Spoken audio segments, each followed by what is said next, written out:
नमस्कार, प्रभा साक्षी news network पर आप सभी का स्वागत है। देश के विभिन्न कोनों से होते हुए प्रभा साक्षी की चुनाव यात्रा इस समय प्रयागराज की धरती पर है और ये है कचहरी का बार एसोसिएशन का दफ्तर। मेरे साथ अधिवक्ता भाई लोग हैं और आइए समझते हैं अधिवक्ताओं के मन में क्या है, जो मुद्दे हैं चुनाव को लेकर उसके प्रति वो क्या राय रखते हैं। जी हाँ जी, पहले तो मैं आपका प्रभा साक्षी पर बहुत बहुत स्वागत करता हूं जी। और चुनाव चल रहे हैं, तमाम दल अपने अपने वादे रख रहे हैं और घोषणा पत्रों के माध्यम से तमाम सब्जबाग भी दिखा रहे हैं। अधिवक्ताओं की क्या प्रतिक्रिया है? अगर हम बीजेपी के संकल्प पत्र की बात करें, कांग्रेस के न्याय पत्र की बात करें, है कुछ आम आदमी के लिए इसमें? देखिए, संकल्प किसी का हम पढ़ नहीं पाते हैं जी। संकल्प जो बोलते हैं उल्टा रहता है। आज संकल्प वादा करते हैं, उसका कुछ पालन नहीं करते। जहाँ तक 15 लाख देने की बात थी, कहाँ दिया गया? महंगाई की क्या पोजीशन रह गई? दिन प्रतिदिन आदमी शिक्षा के बारे में कितने लड़के डेली सुसाइड कर रहे हैं। भाई झूठ सिकुटी में कल लड़का एक सुसाइड किया है। शिक्षा महंगी कर दी गई है। बड़े पढ़ नहीं पा रहे हैं, लोगों को फीस नहीं जमा कर पा रहे हैं। जिनके पास पैसे हैं अपने ढंग का पैसा दे रहे हैं, कहाँ से दे रहे हैं, कैसे दे रहे हैं, एक दिन प्रतिदिन का भोजन कैसे बीत रहा है लोगों का, इस पर देखना पड़ेगा। और तो मीडिया वाले तो कुछ बोल ही नहीं पा रहे हैं। मीडिया वालों को छपता नहीं कुछ। ये है मीडिया। आपके खैर अपने मुद्दे हैं, आपको क्या लगता है? जी जी, मैं अभी नाम लूँगा जी। और एक चीज़ और कि अच्छा आप रख दीजिए। हाँ जी, आपका शुभ नाम बताइए। मेरा नाम राजेश त्रिपाठी एडवोकेट। जी त्रिपाठी जी, लोकसभा चुनाव में देख रहे हैं कि प्रधानमंत्री जी 400 पार का नारा लगा रहे हैं। राहुल गांधी कह रहे हैं हम 180 पर रोक देंगे इनको। एक तरफ एनडीए है, एक तरफ इंडिया गठबंधन है। क्या लग रहा है आपको इस बार? बीजेपी की लहर है, 400 के पार बीजेपी जाएगी। जी और अच्छा काम किया है बीजेपी ने, अच्छा काम किया है। योगी जी ने अच्छा काम किया है। जी योगी जी के वजह से आज इलाहाबाद में जो माफिया राज था वो सब खत्म हो गया है। जी वकीलों में भी भयमुक्त हैं, वकील भी अच्छे से काम कर रहे हैं। हम ये चाहेंगे कि वकीलों को सुविधा के लिए आगे भविष्य में ध्यान दिया जाए और जो वकीलों को 5 लाख रुपए मृत्यु होने पे है, आकस्मिक मृत्यु पे, उसको बढ़ाया जाए। और जो नए वकील आते हैं उनको कुछ महीने में दिया जाए। जैसे 10,000 रुपये की बात हुई थी, हमारा मांग यही है कि 10,000 रुपये नए वकीलों के लिए और वृद्ध वकीलों के लिए जो है जो 70 साल 60 साल के ऊपर हैं उनको कुछ मानसिक पेंशन के रूप में दिया जाए। और बाकी यहाँ तो बीजेपी की लहर है और बीजेपी ही जीतेगी। वकीलों के लिए भी सामाजिक सुरक्षा के प्रबंध होने चाहिए सरकार की तरफ से। बिल्कुल होने चाहिए। एडवोकेट प्रोटेक्शन एक्ट लागू होना चाहिए। एडवोकेट बोलना चाहिए। एडवोकेट प्रोटेक्शन एक्ट के बारे में काफ़ी राय मांगी गई थी, उसमें जो है रिपोर्ट भी काफ़ी गई है, उसको लागू कर दिया जाए, उससे और अच्छा होगा। तो हम मांग करेंगे कि एडवोकेट प्रोटेक्शन एक्ट लागू किया जाए। और कचहरी में सुरक्षा एक बड़ा मुद्दा रही है, खासतौर पे उत्तर प्रदेश में। आपको लगता है कि पहले से अच्छे बंदोबस्त हैं या और भी इसमें सुधार की ज़रूरत है? नहीं, और भी सुधार की ज़रूरत है। पहले से तो अच्छा बंदोबस्त है, पहले की अपेक्षा बहुत सुधार हुआ है, लेकिन कुछ और सुधार की ज़रूरत है। जी, और सुधार की ज़रूरत है। जी आप बताइए जी। जी जी आप बताइए भैया। पहले तो क्योंकि चुनाव है तो इंडिया गठबंधन जीत रही है बस। अच्छा, इंडिया गठबंधन। हाँ। जी जी बहुत बम्पर वोट से। जी और उनके मुद्दे भी हैं। जी पहले जो वही जो है क्या बोला, 60 रुपये पेट्रोल जो है जी बुरा लगता था, अब 100 रुपया लग रहा, अच्छा लग रहा है। जी बच्चों की शिक्षा जो है नहीं है, जी बेरोजगारी बढ़ी हुई है। जी और उनको सब विकास है, विकास कहाँ है आज तक दिखाई नहीं पड़ा। पैदा हुआ कि नहीं हुआ। मोदी जी मुद्दे की बात नहीं करेंगे, हिंदू मुसलमान करेंगे बस, यही उनके पास एक काम है। और उनका कोई बुराई कर उनके पास जो चला जाए भ्रष्टाचारी, मोदी मशीन है, वो स्वस्थ हो जाएगा। जी जी धुलाई मशीन और washing machine. Washing powder Bhajpa. Washing powder Bhajpa. Washing powder जी जी जी जी जी चुनाव है, सभी पार्टियां अपने अपने दावे लेकर आ रही हैं कि हमने ये कर दिया, ये कर दिया।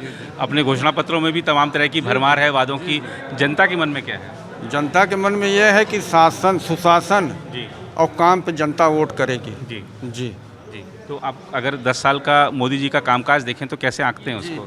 अगर उसको तुलनात्मक वे में देखें जी। तो पुरानी सरकारों से इन्होंने अच्छा रिस्पांस किया है, अच्छा काम किया है। जी जी। और अब नई सरकार जो बनने जा रही है उससे क्या अपेक्षाएं हैं? मोदी जी कह रहे हैं 2047 तक भारत को विकसित राष्ट्र बना देंगे।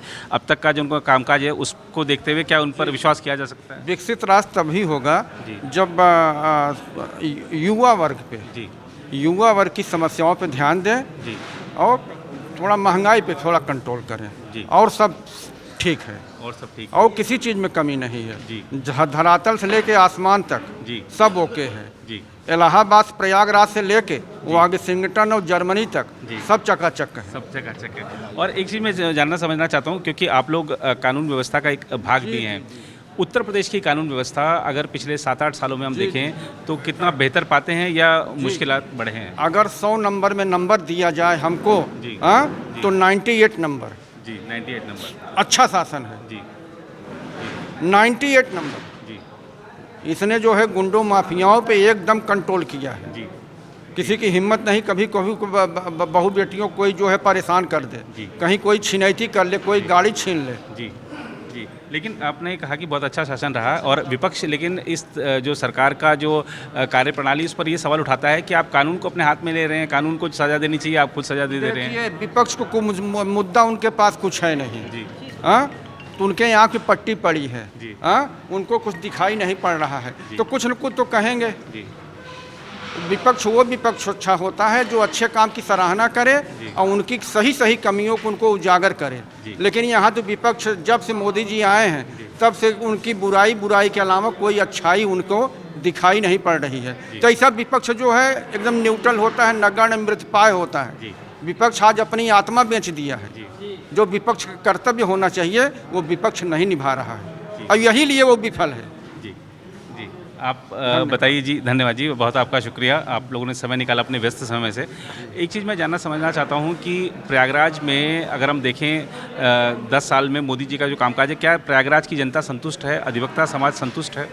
जी, प्रयागराज की जनता संतुष्ट है, अधिवक्ता समाज भी संतुष्ट है, लेकिन थोड़ा सा इनके कार्यकाल में न्यायपालिका कमज़ोर हुई है। जी क्योंकि रीज़न है कि ये जानबूझ के या जैसे भी इंटरफेयर कर रहे हैं न्यायपालिका के जजों का जो का अपॉइंटमेंट है, जो कॉलेजियम सिस्टम बना आ रहा है उसको मतलब कि इंक्रोच करके ये नेशनल जुडिशियल अपॉइंटमेंट कमीशन बनाना चाहते हैं। उसमें मतलब कि एग्जीक्यूटिव के मेंबर को डालना चाहते हैं, जबकि कॉन्स्टिट्यूशन साफ साफ ये कहता है कि 50 आर्टिकल की separation of judiciary from executive, ये बेसिक स्ट्रक्चर का वो है। तो थोड़ा सा जुडिशरी कमज़ोर हुई है, but law and order Yogi ji के सरकार में बहुत बेहतरीन है।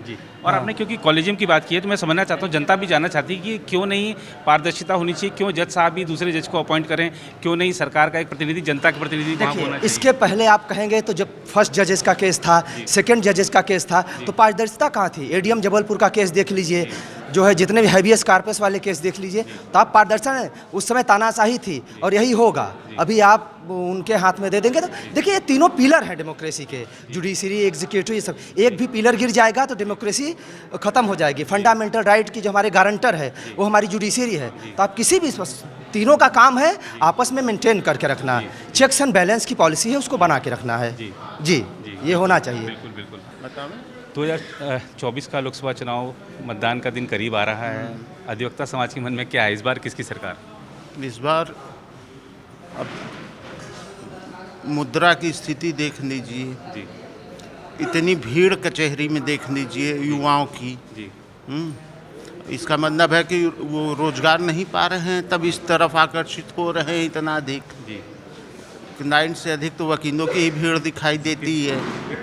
हाँ, और उनके जो क्लाइंट्स हैं उनके काम भी प्रभावित होते हुए हैं, बिल्कुल उस गुणवत्ता के नहीं हो पाते जी जिसकी उन्हें अपेक्षा है। जी अब बाकी स्थिति मॉनेटरियन तो सबकी इस समय खराब है ही, महंगाई के कारण सब परेशान हैं। जी जितना आय थी जी वो कम ही हुई है, अधिक बढ़ी नहीं है। जी जी। और आपने क्योंकि कहा कि भीड़ लग रही है, मैं एक सवाल जानना चाहता हूँ। एक देश में एक मांग उठ रही है कि जब ग्रेजुएशन 3 साल में हो सकती है तो एलएलबी को इतने वर्ष क्यों दी जा रही है, उसको भी आप 3 साल में कराइए। नहीं, वो तो भाई एजुकेशन पॉलिसी है, 3 साल 5 साल जी वो अब अपने हिसाब से कर रहे हैं। उसके के ऊपर बहुत अधिक नहीं बोलना, क्योंकि ग्रेजुएशन पहले 3 साल का होता था, उसके बाद एलएलबी 3 साल की होती थी।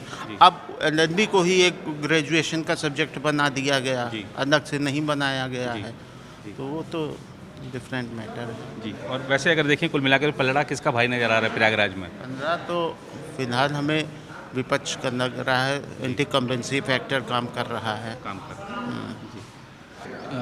आप यहीं पे कचहरी में ही प्रैक्टिस करते हैं? महल में प्रैक्टिस कर रहा हूँ। जी, जी। और सबसे पहले धन्यवाद आपको देना चाहता हूँ, यहाँ आए हुए हैं हम लोगों को जी बाइट ले रहे हैं। जी जी नहीं, हम चाहते हैं हम समाज के विभिन्न क्षेत्रों से जुड़ रहे हैं और वहाँ की समस्याएं जनता के सामने, सरकार के सामने लाने का प्रयास कर रहे हैं। मैं ये जानना चाहता हूँ कि अगर हम अधिवक्ता समाज की देखें तो क्या आपकी आय बढ़ी है या प्रभावित हुई है? महंगाई से प्रभावित हैं आप लोग? बहुत ज़्यादा इस समय बेरोजगारी का जो आलम है, अधिकांश तक बच्चे वकालत में आ रहे हैं। ये बहुत सरकारी कहीं नहीं कमी है, कहीं ना कहीं क्या कहते हैं बेरोजगार का मुद्दा बहुत है। शिक्षा, चिकित्सा, रोड, ये अन्य चीज़ों से लेकर सरकार को चाहिए कि एक रोज़गार उपलब्ध कराया जाए हर घर में। जी, और अगर मैं इस क्षेत्र के प्रयागराज संसदीय क्षेत्र की बात करूं तो एक पार्टी के प्रत्याशी आपके बीच में से ही अधिवक्ता हैं, वो भी आपको लगता है कि अधिवक्ता अगर चुनाव लड़ रहा है तो आप लोगों की समस्याओं को सुलझा पाएगा या उसको आगे उठा पाएगा अगर वो जीतता है? देखिए, करने और करने में बहुत फ़र्क रहता है। पहले तो बड़ी बड़ी बातें करते हैं, मगर फिर भी जो है जब आदमी यहाँ से जीत के जाता है वो दूसरे विचारधारा में पार्टी को रम जाता है। इस पर ज़्यादा मैं नहीं कहूँगा कौन जीत रहा है कौन नहीं है, मगर हर पार्टी का सम्मान है, सम्मान मैं करता हूँ। जी, आपका शुभ नाम जी? SB पांडे। जी, पांडे जी, विधिक कार्यों में व्यस्तता रहती होगी, लेकिन चुनाव भी चल रहा है तो चुनावी व्यस्तता भी आप देखते होंगे, चर्चा चलती रहती होगी। क्या लग रहा है प्रयागराज में इस बार मूड? प्रयागराज में हम लोग विकास के साथ हैं जी। देश की सुरक्षा और विकास, जी समाज की सुरक्षा का बहुत ध्यान दे रहे हैं जी। मोदी जी, योगी जी का यहाँ अच्छा है। अच्छा, तो अगर 10 साल का मोदी जी का कामकाज देखें तो कैसे आप आकलन करते हैं उसका? भाई हमारे हिसाब से बहुत अच्छा है जी। 370 खत्म किया, राम मंदिर का निर्माण किया जी। विकास कार्य किया जी। आर्थिक विकास काफ़ी रहा जी।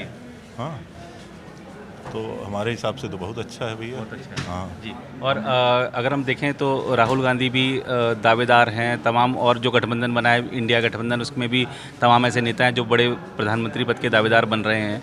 आपको लगता है कि इस बार जो जनता है वो फिर से स्पष्ट बहुमत देने जा रही है एक ही पार्टी को, या गठबंधन सरकार बनेगी देश में? हमारा स्पष्ट बहुमत लग रहा है क्या है जी जी। मतलब देश अब गठबंधन सरकारों के युग में नहीं जाना चाहता है? नहीं, उन लोग का अभी कुछ नहीं चलेगा। जी ठीक, जी यही है। जी, बिल्कुल। तो अधिवक्ता समाज किसके साथ इस बार नज़र आ रहा है जी? इस बार किसकी सरकार? मोदी सरकार। मोदी सरकार। अच्छा, एक बार में आपने क्यों कह दिया मोदी सरकार? क्या क्यों आनी चाहिए मोदी सरकार? क्योंकि विकास को मद्देनजर रखते हुए, जी विकास को ध्यान में रखते हुए और सनातन धर्म की प्रभुत्व को देखते हुए जी। मोदी सरकार रहेगी। एक चीज़ और, हम जब भी कभी समाचार देखते हैं कि कचहरियों में, अदालतों में सुरक्षा को लेकर गंभीर खामियां हो जाती हैं। अगर मैं इस कचहरी परिसर की बात करूं तो आपको लगता है कि सुरक्षा के हालात जो हैं वो पहले से बेहतर हुए हैं या और भी कुछ करने की ज़रूरत है? नहीं, अभी भी सरकार को कुछ करने की ज़रूरत है, क्योंकि पिछले भी सरकारें, जो अभी की सरकारें हैं, कचहरी परिसर में अच्छा कार्य नहीं किए अधिवक्ता के प्रति, और कचहरी परिसर में उनकी जो व्यवस्था है, लचर व्यवस्था आज भी बनी हुई है। इनको और सरकार को ये चाहिए कि जो अधिवक्ता हैं, जो नए नए अधिवक्ता आ भी रहे हैं, उनकी सुरक्षा को देखते हुए कचहरी परिसर में और आदमियों की सुरक्षा को देखते हुए अच्छे कार्य करने चाहिए। और अधिवक्ताओं की सामाजिक सुरक्षा एक बड़ा मुद्दा है। आपको लगता है कि नई सरकार अपेक्षाओं पर खरा उतरेगी, चाहे वो पेंशन देने की बात हो, किसी के साथ कोई हादसा हो जाए तो मुआवजा देने की बात हो? आपको लगता है कि सामाजिक सुरक्षा के तौर पर अधिवक्ताओं का ख्याल रखना चाहिए नई सरकार? बहुत ज़रूरी है। अधिवक्ता की कोई सुरक्षा का नहीं है, ना तो कोई सामाजिक सुरक्षा है ना ही आर्थिक सुरक्षा है, जबकि समाज के लिए सबके लिए लड़ता है केवल अधिवक्ता, लेकिन उसकी सुरक्षा का कोई ध्यान नहीं दे रहा है। देना चाहिए। अधिवक्ता एक तरह से देखा जाए तो गारंटी है लोगों को न्याय दिलाने की, लेकिन अधिवक्ता को भी न्याय चाहिए। तो आपने देखा कि जो हमारा अधिवक्ता समाज है वो भी राजनीति को लेकर अपनी प्रखर राय रखता है, और प्रखरता के साथ जिस तरीके से अधिवक्ताओं ने अपने मन की बात कही है वो दर्शाती है कि हर मुद्दे पर जो राजनीति से जुड़ा हुआ है, समाज से जुड़ा हुआ है, हमारे अधिवक्ता उसको लेकर जागरूक हैं और अपनी जिम्मेदारी अपने अधिवक्ता कोर्ट में तो निभाते ही हैं, बाहर भी अपनी जिम्मेदारी निभा रहे हैं। फिलहाल इस रिपोर्ट में इतना ही। कैमरामैन राम महाजन के साथ मैं नीरज कुमार दुबे, प्रभा साक्षी न्यूज़ नेटवर्क के लिए, प्रयागराज संसदीय क्षेत्र से। अगर आप भी लेना चाहते हैं देश दुनिया की तमाम जानकारी तो आज ही सब्सक्राइब करें हमारे चैनल को। साथ ही नीचे दिए बेल आइकन को जरूर दबाएं ताकि हर अपडेट आप तक पहुंच सके।